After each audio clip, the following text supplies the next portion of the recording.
Hello बच्चों, good morning. My name is Sonu Kumar Maurya. भाई हम लोग एक नया चैप्टर है जिसका नाम है measures of central tendency and dispersion. तो अभी हम लोग एक टेंडेंसी वाला चैप्टर पढ़ेंगे जिसमें आपको पढ़ना है मीन, मीडियन, मोड। ओके। तीन प्रकार की मीन होती है: arithmetic mean, geometric mean, harmonic mean. फिर उसकी प्रॉपर्टी पढ़ेंगे, वेटेड मीन पढ़ेंगे। सब इसमें देखो बेटा, आपका अरिथमेटिक मीन्स में आपके तीन पॉइंट है। सबसे पहले पॉइंट हम ये तीनों को कवर करेंगे। उसके बाद हम फिर पढ़ेंगे जियोमेट्रिक मीन्स के बारे में, फिर हार्मोनिक मीन्स के बारे में। नहीं, ये पढ़ने के बाद फिर हम मीडियन पढ़ेंगे। दूसरे नंबर पर मीडियन रहेगा, मोड रहेगा, देन आपका geometric means and harmonic means रहेगी। ओके, चलो लेट्स गो अहेड, आगे बढ़ते हैं। आपका सबसे पहले बात करते हैं डिफिनीशन ऑफ सेंट्रल टेंडेंसी।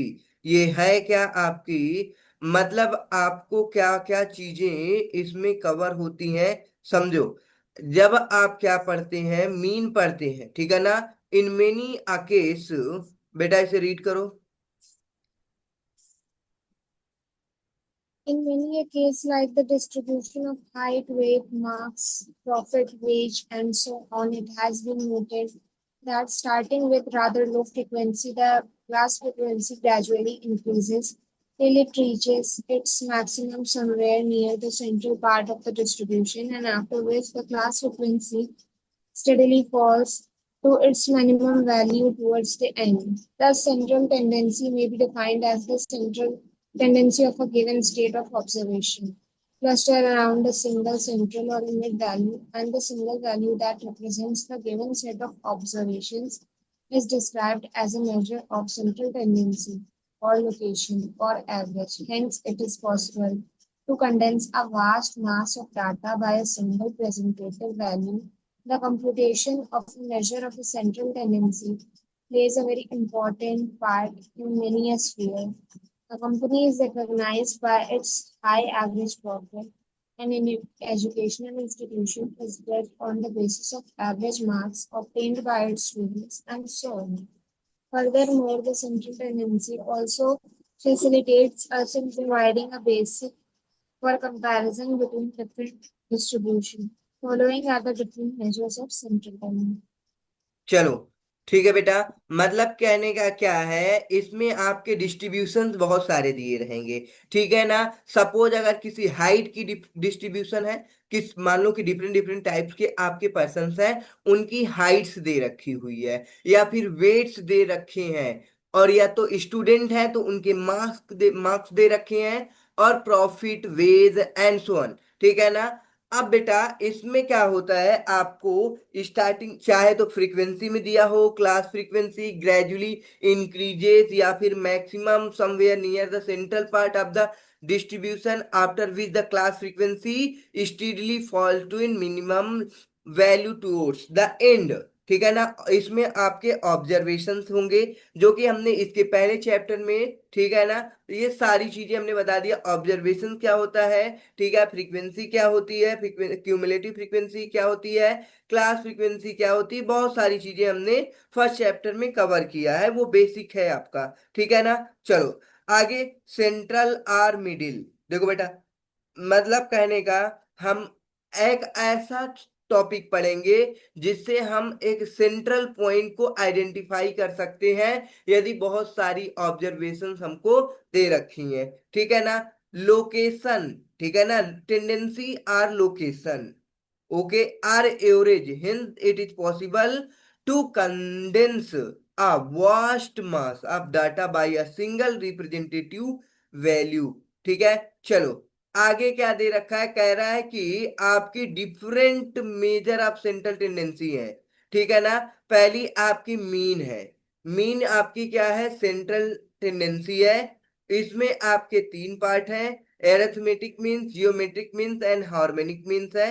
चलो फिर उसके बाद दूसरे पॉइंट पे है मीडियन है और मोड है, ठीक है। चलो तीन आपके मीन दे रखे हैं, मतलब कि सेंट्रल टेंडेंसी दे रखी है, जिससे आप क्या आइडेंटिफाई करते हो, ये आपकी मैथमेटिकल प्रोसीजर है। ओके बेटा, चलो आगे आपका क्या दे रखा है, criteria for an ideal measure of central tendency. अगर आपका सेंट्रल टेंडेंसी आइडियल निकालना है तो ये कंडीशन होनी ही चाहिए बेटा।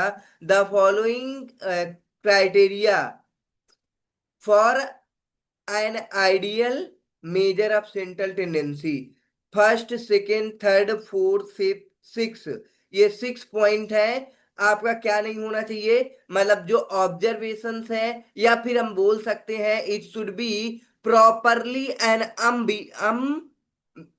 एन सॉरी अनएम्बिगिवस डिफाइंड होना चाहिए। ठीक है ना। तो पहला पॉइंट, आपके जो डाटा होंगे वो अनएम्बिगिवस होंगे। ठीक है, चलो। दूसरा पॉइंट है, it should be easy to compared होना चाहिए। Easy to compared, simple to compute होना चाहिए। ठीक है ना। बेस्ड ऑन ऑल ऑब्जर्वेशन होगा। Okay. Ideal measure of central tendency की कंडीशंस है, it should have certain desirable mathematical properties. Okay, चलो। लास्ट पॉइंट है, it should be least affected by the extreme observation. देखो बेटा, एक्सट्रीम ऑब्जर्वेशन का मतलब क्या होता है, जैसे 1 2 3 4 5 6, ये आपकी एक्सट्रीम ऑब्जर्वेशन है। ठीक है ना। कोई कोई चीज होती है, जैसे जब आप मीडियन निकालते हो या मोड निकालते हो तो एक्सट्रीम में इफेक्ट ज्यादा नहीं पड़ता। बट आप जब मीन निकालते हो, मतलब कि एरिथमेटिक मीन निकालते हो, तो उस केस में ऑल ऑब्जर्वेशन इफेक्ट डालते हैं बेटा। आपको हमने जब फर्स्ट चैप्टर पढ़ाया है उसमें सारी चीजें हमने बता रखी हैं, एक्सट्रीम में इफेक्ट क्या होता है, कैसे सारी चीजें।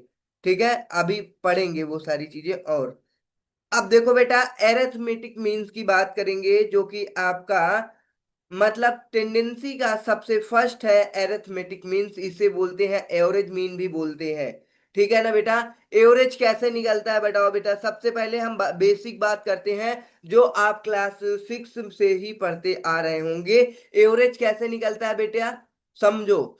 अगर आपके कोई भी ऑब्जर्वेशन दे रखे हैं, एलिमेंट्स दे रखे हैं, उन सारे एलिमेंट्स को ऐड कर दो। ठीक है ना।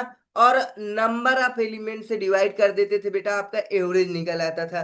निकल आता था कि नहीं, सिंपल सी बात है। हमें सपोज 1 से 10 तक का पूरा वो जो न्यूमरल्स दे रखे हैं उनका एवरेज निकालना है। तो हम क्या करेंगे, ये सारे एलिमेंट्स को ऐड कर देंगे बेटा। ठीक है, इन सारे एलिमेंट्स को हम ऐड करते हैं। ऐड करने के बाद नंबर ऑफ एलिमेंट से हम डिवाइड कर देंगे, तो आपका क्या आ जाता था बेटा, एवरेज आ जाता था। सेम आप इसी को हम क्या बोलते हैं, एरिथमेटिक मीन्स बोलते हैं। ठीक है ना। इसमें क्या होता है, इसी को हम जो समेशन बोल देते हैं। ठीक है, समेशन ऑफ ऑल ऑब्जर्वेशन। इसे सपोज हम मान लेते एक्स आई। ठीक है ना। एक्स आई का मतलब, आई का मतलब वो है x1 x2 x3 x4 x5 x6 that dash x10 तक। ठीक है ना। तो summation of x i divide में हम इसे क्या यूज करते हैं, नंबर को n, समेशन ऑफ n। तो बस ये आपका बन गया है एरिथमेटिक मीन्स का फार्मूला। ओके बेटा। ये देखो दे रखा है। चलो, कह रहा है, for a given set of observation the arithmetic means may be defined as the sum of all the observation. मतलब ये देखो पॉइंट याद रखना बेटा, ये ऑल ऑब्जर्वेशन पे बेस है आपका। ठीक है ना। एक्सट्रीम इफेक्ट नहीं डालते, या फिर कुछ ऐसा वर्ड आता है एमसीक्यू में तो आप याद रखना, आपकी एरिथमेटिक मीन्स इफेक्ट होती है आपकी, चाहे एक्सट्रीम हो चाहे जो हो, ऑल ऑब्जर्वेशन इफेक्ट डालते हैं। फिर उसके बाद डिविडेंट वो sorry divided by the number of observation, वही चीज है, नंबर ऑफ ऑब्जर्वेशन से डिवाइड करते हैं। Thus if a variable X assume an value x1 x2 x3 xn, okay, summation of X हो जाएगा, एक्स आई बोल सकते हैं।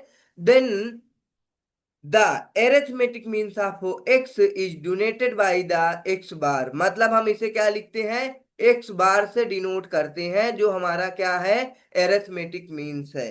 ओके बेटा, चलो।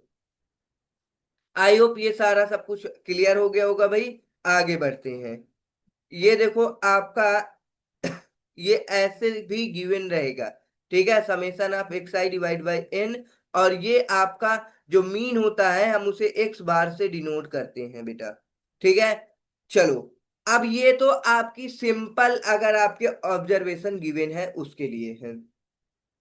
अगर आपके ऑब्जर्वेशन फ्रीक्वेंसी में गिवन है तो क्या होगा। In case of simple frequency distribution relating to attribute. देखो बेटा, एट्रीब्यूट मतलब कि क्वालिटेटिव है ये। क्या है? क्वालिटेटिव डाटा है, वर्ड याद रखना। फर्स्ट चैप्टर में हम आपको पढ़ाए हैं, इन सबको एमसीक्यू में पूछता है। एट्रीब्यूट मतलब क्वालिटेटिव। ओके चलो। वेयर भी, देखो बेटा, इसमें क्या है आपके ये फ्रीक्वेंसी गिवन है। ठीक है, क्या होगा जैसे कि 1 2 3 4 5। फर्स्ट फ्रीक्वेंसी मान लो 2 है, सेकंड फ्रीक्वेंसी मान लो 3 है, फोर थर्ड फ्रीक्वेंसी मान लो फर्स्ट ही है, केवल एक ही फ्रीक्वेंसी इसकी, इसकी 5, इसकी 2। तो अब ये आपके ऑब्जर्वेशन है, ये आपकी फ्रीक्वेंसी है, दोनों को मल्टीप्लाई करके एफिक्स निकाल लेंगे। ठीक है ना।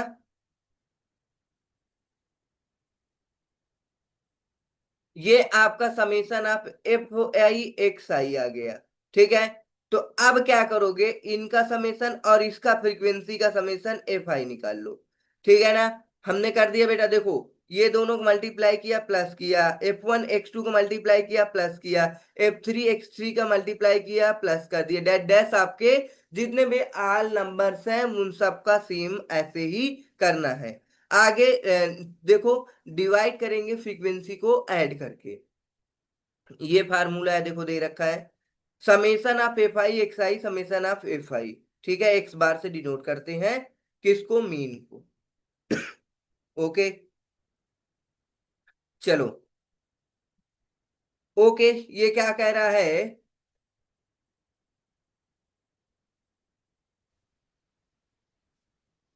हाँ, तो हम लोगों ने भाई दो मेथड्स कर लिए, फर्स्ट सेकेंड थर्ड। ठीक है ना।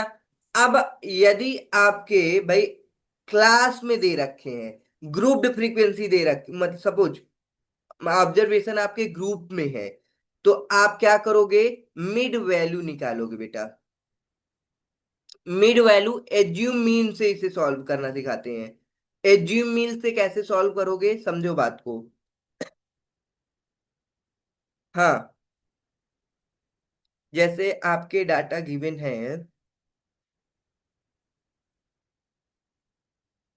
आगे इससे रिलेटेड क्वेश्चन कराते हैं। एज्यूम मीन से कैसे है, फार्मूला देख लो इसका। X bar is equal to A plus summation F I D I upon में एन मल्टीप्लाई सी। देखो बेटा, ये फार्मूला आपको याद रखना है, ये एज्यूम मीन का फार्मूला है। ठीक है ना। आगे हमने फ्रीक्वेंसी मीन देखा, फिर उसके पहले हमने सिंपल मीन का फार्मूला देखा। तीन फार्मूले आपके हो चुके हैं। इन तीन फार्मूलों को हम लिख दे रहे हैं एक बार फिर से। X bar is equal to summation x i divide में एन, फिर आपका x bar is equal to summation F I x i divide में एफ आई समेशन में। ये आपके फ्रीक्वेंसी है, ये आपके सिंपल है, और ये आपके एज्यूम मीन्स है, मतलब ग्रुप्ड फ्रीक्वेंसी के लिए है। ठीक है, ग्रुप्ड फ्रीक्वेंसी डिस्ट्रीब्यूशन ये देखो दे रखा है। However the most cases if the classification is uniform we consider the following formulas for the computation of arithmetic means from the grouped frequency distribution. Okay, तो आपके ग्रुप्ड फ्रीक्वेंसी डिस्ट्रीब्यूशन के लिए ये formula रहेगा, जिसमें आपका डी जो होता है कैसे निकलता है बेटा, x I minus A, assume mean minus कर दो, और सी आपकी क्लास लिमिट है, तो क्लास लेंथ बोल सकते हो, क्लास लिमिट बोल सकते हो। ठीक है ना, ये देखो बेटा लिखा हुआ है, क्लास लेंथ है, सी से डिवाइड कर दोगे। अब देखो बेटा, आपने सी से डिवाइड किया, फार्मूला लिखते हैं एक बार, A plus summation F D I multiply C. देखो आपने क्या किया, ए को सारे के सारे ऑब्जर्वेशन, ये एक्स आई ऑब्जर्वेशन है, माइनस किया, और सी को डिवाइड किया। ओके। तो अब फार्मूले में देखो क्या कर रहे हैं हम लोग, ए को ऐड कर रहे हैं और सी को मल्टीप्लाई कर रहे हैं। बिल्कुल सिंपल है बेटा। ओके। चलो,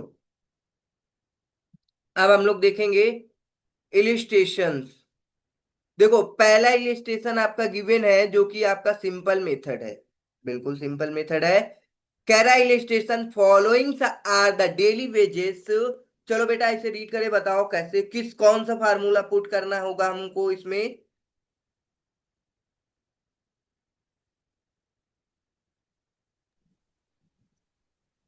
Following are the daily wages in rupees of a sample of 9 workers: 58, 62, 48, 53, 70, 52, 60, 84, 75. Compute the mean wage. कौन सा फार्मूला लगेगा बेटा इसमें? Sir, arithmetic mean वाला. सिंपल मीन का ना बेटा, मतलब सारी Yes. ऑब्जर्वेशन की हुई है और क्या करोगे, सारी ऑब्जर्वेशन का समेशन कर लो, मतलब सम कर लो, और उसके बाद नंबर ऑफ ऑब्जर्वेशन से डिवाइड कर लोगे तो आपकी मीन आ जाएगी। ये क्वेश्चन आप कर लोगे। ओके, कोई दिक्कत नहीं है। चलो आगे बढ़ते हैं फिर, बट आप ट्राई करते रहना हमारे साथ साथ, करते जाओ सॉल्व।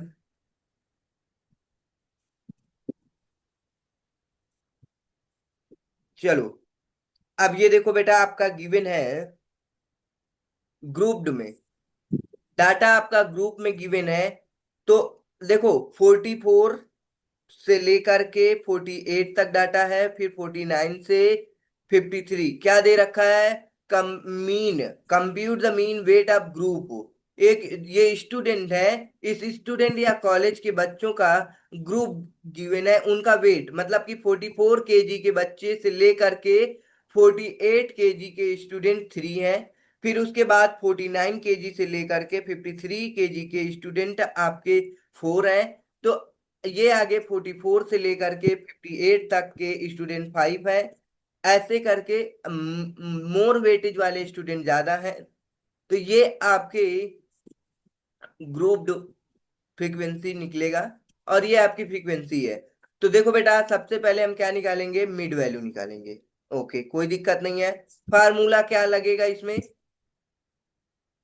समेशन आप भाई इसको आप ज्यूम मीन से भी कर सकते हैं, ठीक है ना, अगर सिंपल भी करना चाहते हैं तो कर सकते हैं। Summation F I D I upon n, इससे कर लेंगे हो जाएगा, ठीक है ना। क्या करेंगे बेटा, सबसे पहले डी आई निकालेंगे, नहीं तो एक बार हम मिड वैल्यू से करते हैं, ठीक है ना, मिड वैल्यू से।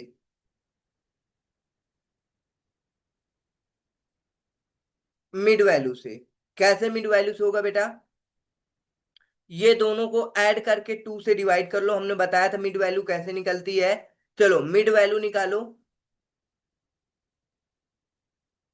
इन दोनों को ऐड करके 2 से डिवाइड करोगे कितना आएगा, 44 प्लस 48 के, ये आपकी क्या है, लोअर क्लास लिमिट है। लोअर क्लास लिमिट ऐड करोगे अपर क्लास लिमिट, डिवाइड करोगे 2 से,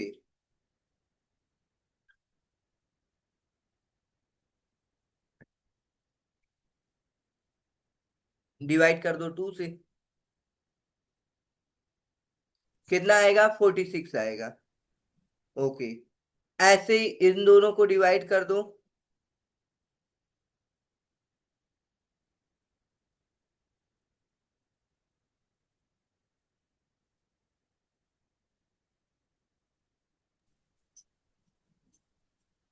बोलो कितना आएगा, 51। 51. 51, इनको डिवाइड करोगे कितना आएगा, अगर नहीं चाहते हो करना कोई बात नहीं, इन दोनों का डिफरेंस निकालो और ऐड कर दो, कितने का डिफरेंस है, 4 एक 5 का डिफरेंस है। तो 5 ऐड कर दोगे तो आ जाएगा आपका 56, फिर 5 ऐड कर दोगे तो 51, 61। देखो सही कर रहे हैं ना।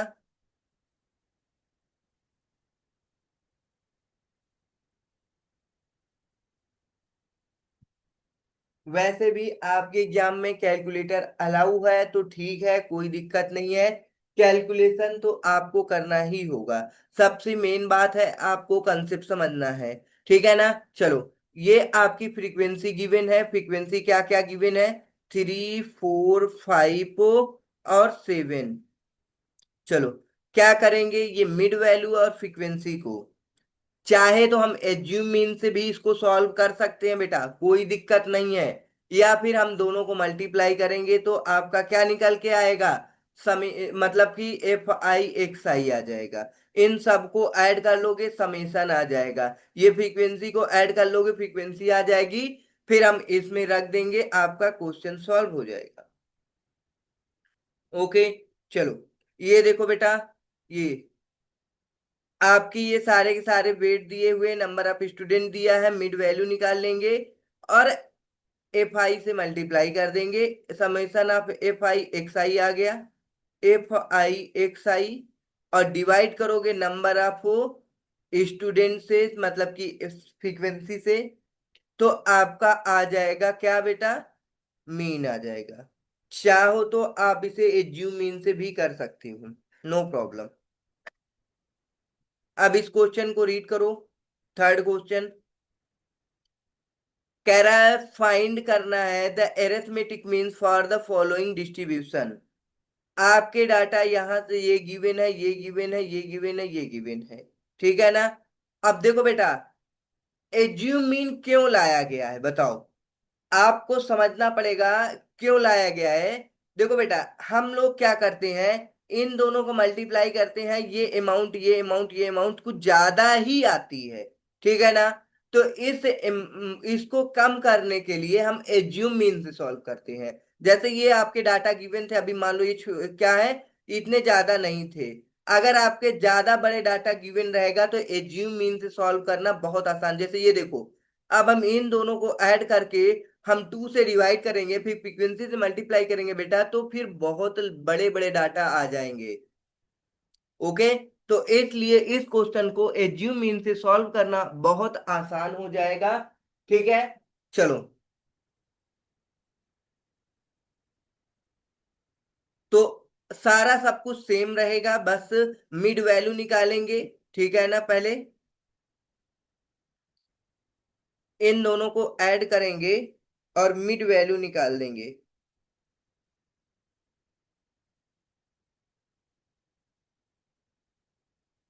ऐड करके मिड वैल्यू निकालोगे तो कितना आएगा बेटा?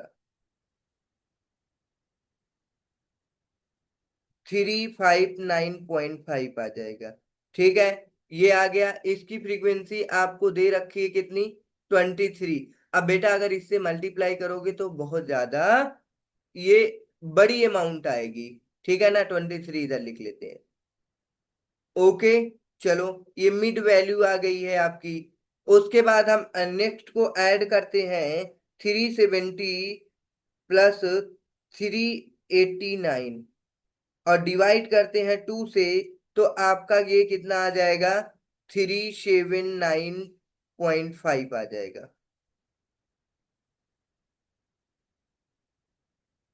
ठीक।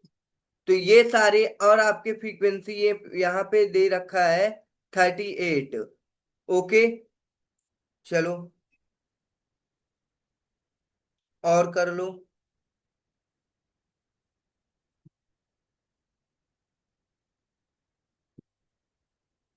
399.5।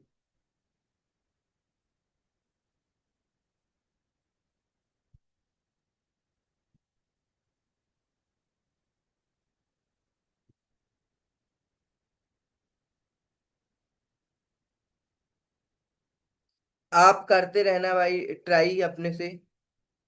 ठीक। अब हम लोग क्या करेंगे, किसी एक को, भाई सबका ये निकाल लेंगे, मिड वैल्यू निकालेंगे। ये आपकी मिड वैल्यू है। इस मिड वैल्यू में से किसी एक को हम क्या करेंगे, एक डाटा, 2, 3, 4, 5, 6, 7, तो बीच वाले को हम क्या मान लेंगे बेटा? एज्यूम मीन मान लेंगे। ओके। ये आपकी एज्यूम मीन हो जाएगी। जब ये आप इसे ए मान लोगे तो आप एक और निकालोगे जिसे बोलते हैं क्या, डी बोलते हैं। D I is equal to X I minus A upon C. अब सी कैसे निकलेगा बेटा, देखो इनमें आपस में डिफरेंस कितना है, चाहे तो इन दोनों का डिफरेंस ले लो, चाहे तो आपस में इनका डिफरेंस ले लो, कोई दिक्कत नहीं है, सेम आएगा।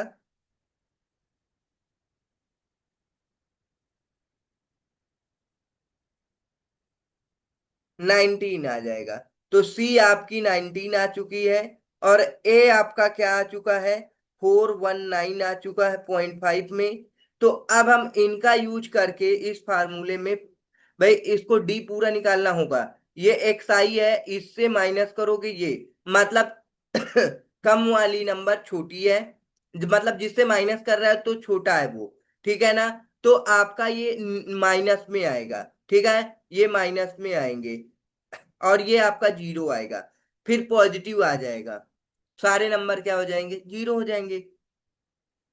सारे सबका समेशन करोगे जीरो। अब देखो बेटा, ये आपका डी आई आ गया और ये आपकी फ्रीक्वेंसी गिवन है, दोनों को मल्टीप्लाई करोगे तो एफ आई डी आई आ जाएगा। देखो कितनी छोटे छोटे नंबर आएंगे यहाँ पे, बहुत छोटे छोटे नंबर आएंगे बेटा। तो आपको मल्टीप्लाई करने में प्रॉब्लम नहीं होगी और लार्ज अमाउंट नहीं बनेगा। समेशन करोगे यहाँ पे एफ आई डी आई का, और ये आपकी फ्रीक्वेंसी का समेशन आ जाएगा, समेशन एफ आई। ठीक, तो फार्मूले में पुट कर दोगे, किस फार्मूले में बेटा, X bar is equal to क्या करोगे आप, A plus summation F I D I divide में एन मल्टीप्लाई सी। सारे डाटा आपको पता है, बस इसमें पुट कर देना और आपका मीन आ जाएगा। चलो देख लो ये क्वेश्चन नीचे, ये देखो बेटा,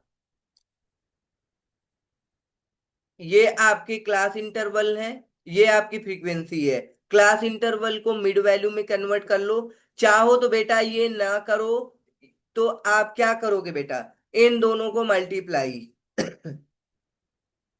लेकिन सोचो बेटा, ये कितनी बड़ी वैल्यू आएगी, फिर आपको सम में करने के बाद ऐड भी करना पड़ेगा, तो इतनी बड़ी वैल्यू करने में बहुत ज्यादा डिफिकल्ट होने लगता है। तो हम लोग क्या करते हैं, इसे छोटा करने के लिए एज्यूम मीन से सॉल्व करते हैं। किसी को भी आप एक एज्यूम कर लो सॉरी, देखो हमने क्या किया, इससे एज्यूम कर लिया है, ए आ गया आपका। अब हम क्या करेंगे, इससे इन दोनों को माइनस करेंगे, बेटा 3 आ गया, माइनस में आएगा क्योंकि ये आपकी छोटी वैल्यू है और ये बड़ी है। छोटी वैल्यू से बड़ी वैल्यू को माइनस माइनस करोगे तो हमेशा क्या आएगा, निगेटिव में आएगा। यहाँ पे 2, यहाँ पे 1, और इसी को इसी से माइनस करोगे बेटा तो जीरो आ जाएगा। अब बड़ी है, ये बड़े से इसको माइनस करोगे तो 1 आएगा, इससे इसको माइनस करोगे 2 आएगा, इससे इसको माइनस करोगे तो 3 आएगा। ये आपका डी आ गया। अब क्या करना है, इन दोनों को मल्टीप्लाई कर दो, सिंपल सा, ये आ गया निगेटिव में, ये जीरो आ गया, और ये आ गया पॉजिटिव में बेटा। अब हम इनका समेशन कर देंगे तो -43 आ गया। ओके भाई, आप क्या करो, इन दोनों का डिफरेंस ले लो, आ जाएगा आपका क्या, या तो इन दोनों का, ये तो इन दोनों का,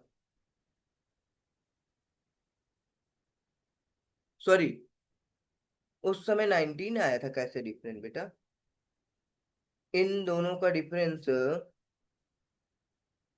350 -370, 20 आएगा डिफरेंस। ठीक है, ये देखो 20 आ गया। ओके, मतलब दो क्लास इंटरवल का डिफरेंस ले लोगे तो आपकी सी पता चल जाएगी 20। अब क्या करना है, सारा डाटा आपको गिवन है और ये आपकी फ्रीक्वेंसी दे रखी है इन।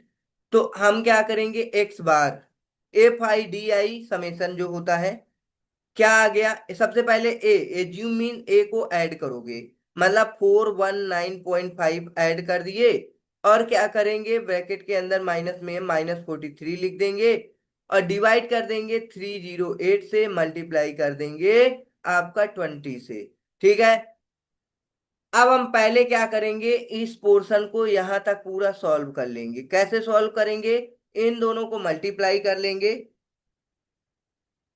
ठीक है ना। 43 मल्टीप्लाई 20, और डिवाइड करेंगे 308 से, 308 से। तो आपका ये डाटा किस में आएगा, निगेटिव में आएगा, क्योंकि निगेटिव साइन लगा हुआ है, ठीक है ना। 419.5, यहाँ पे माइनस आ जाएगा, प्लस माइनस माइनस हो जाएगा, 2.79 आ गया, ठीक है ना। अब आप इसे माइनस कर दोगे, किससे माइनस करोगे बेटा, 419.5, तो आपका आंसर आ जाएगा 416.7। ये आपका मीन आ जाएगा। बताओ बेटा, समझ में आया। ये देखो, ये करेक्ट है, बिल्कुल करेक्ट है। आसान है, बिल्कुल आसान है बेटा, आसान तो ही करा रहे हैं, ठीक है ना। हमको कब एज्यूम मीन लगाना है, कब आपको सिंपल लगाना है, डी का फॉर्मूला पुट करना है, ठीक है।